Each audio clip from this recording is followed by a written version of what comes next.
Now we'll turn to the first step in the process, the precinct convention. This happens on primary election night after the polls close, usually around 7:30. So who can participate?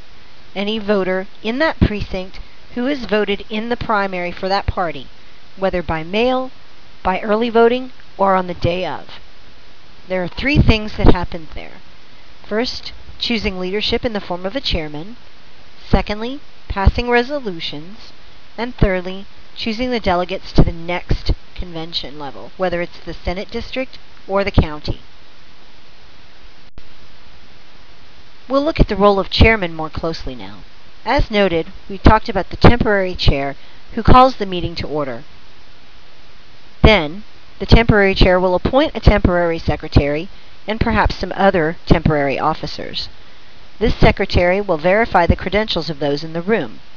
This is to make sure that all that are assembled for the convention actually voted in the primary in that precinct, in that party.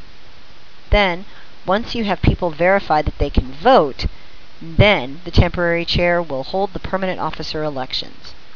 That leads us to the permanent chair. This may or may not be the same person who opened the meeting as the temporary chair. The permanent chair has several duties. They have to give the convention information for the next level, Senate district or county. They have to conduct the elections for the delegates to the next county or district convention. And, finally, presiding over the consideration of any resolutions brought to the meeting. In talking about resolutions, there are several strategies one could employ, and we'll look at a good one. This is a plan to offer a resolution in your precinct. You'll bring 3 copies, at least, 4 if you want to take one of your own back home with you. You'll bring those copies, you'll distribute them, you'll offer your resolution, and try to get it passed. This is a good plan. But if you want a better plan, make sure you get other local precincts to offer the same resolution. The friends down the road in the next precinct, the people across town that you know that are interested in politics, you can get them to offer the same resolution, and this creates more of a demand for your idea to be added to the platform. But the best plan is to get other precincts throughout the state to offer the same resolution. This way, you have a statewide signal going toward the party leadership that says this particular item needs to be considered for the platform.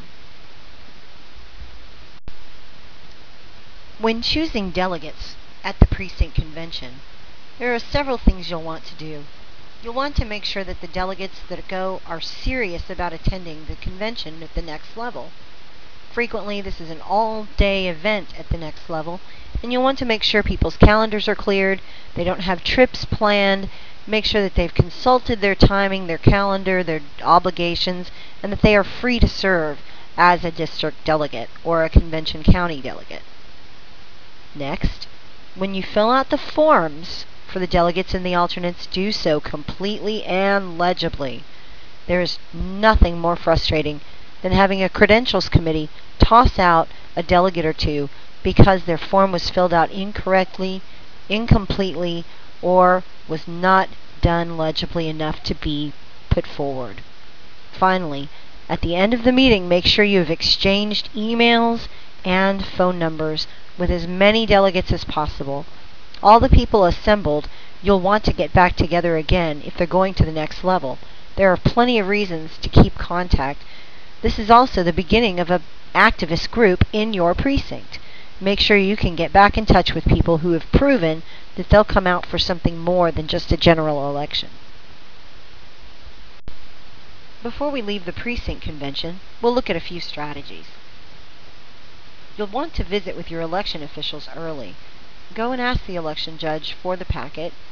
Ask them if they normally hold a convention there, and let them know you'll be in attendance. And if they don't have anyone to run it, you'll do it for certain. Also, know your convention location. Ask the judge whether there's room in this particular election location to hold a convention.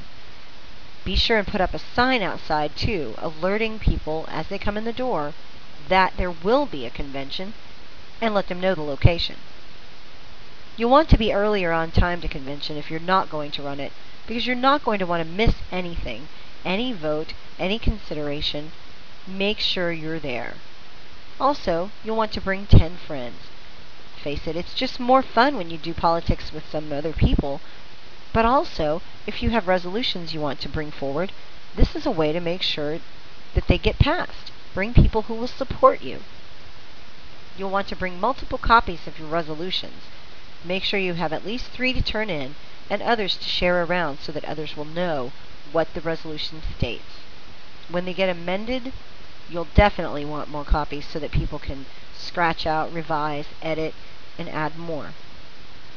You'll also want to read the sample script ahead of time. At houstontps.org, we'll have some downloadable documents for you, and one of those is the sample script. You can read that and learn exactly the steps to hold a convention. So don't feel as though, because you have no experience in the convention, that you can't run one. You absolutely can.